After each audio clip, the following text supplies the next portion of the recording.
বকেয়া এই মাস নিয়ে 2 মাসের। আমাদের প্রত্যেক মাসে এই কাহিনী করে টাকা নিতে হয় স্যার। আমরা প্রত্যেক মাসেই রাস্তায় নামি, তারপরে আমাদেরকে একটা ডিসিশন, প্রত্যেক মাসেই আমাদেরকে নিয়ে এই কাহিনী, ঠিক মতো বেতন দেয় না, কিছু না। যখন বেতনের সময় ম্যানেজমেন্টের সব লোক পালায় যায়, তাদেরকে আমরা খুঁজেও পাই না। এখন বাধ্য এসে অবশেষে আমাদেরকে রাস্তায় এসে দাঁড়াতে হয়েছে স্যার।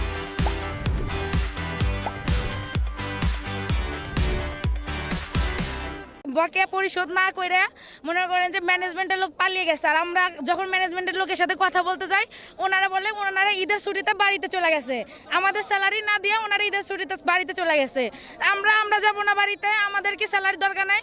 আমাদের মানে শুধু এমনি গতকালকে আমাদের ফ্যাক্টরি বন্ধ রাখছে, আশেপাশে সকল ফ্যাক্টরি চলে। ওনারা মানে ছুটির ইয়েতে লেখা দিচ্ছে নাকি ওনারা দেশের সার্বিক পরিস্থিতির কারণে ফ্যাক্টরি বন্ধ রাখছে। আদৌ কোনো সকল ফ্যাক্টরি চলে, আমাদের ফ্যাক্টরি কেন বন্ধ? যানবাহনগুলো আছে, এইগুলা তারা যদি ক্ষতি সাধন না করে নিরপেক্ষভাবে যদি তারা আন্দোলন করে, আমাদের সমস্যা নেই। কিন্তু আমরা যারা গাড়ি চালক আছি বা সাধারণ যাত্রী আছে, তাদের একটা দুর্ভোগ। আসলে এই দুর্ভোগটা কাটানোর জন্য আমরা চাই যে কোনো সহিংসতা যেমন না হয়। গার্মেন্টস মালিকদের দৃষ্টি আকর্ষণ করছি, এই মাহে রমজান মাসে আপনারা সবাই তাদের পাওনা দাওনা যা আছে পরিশোধ করে দেন।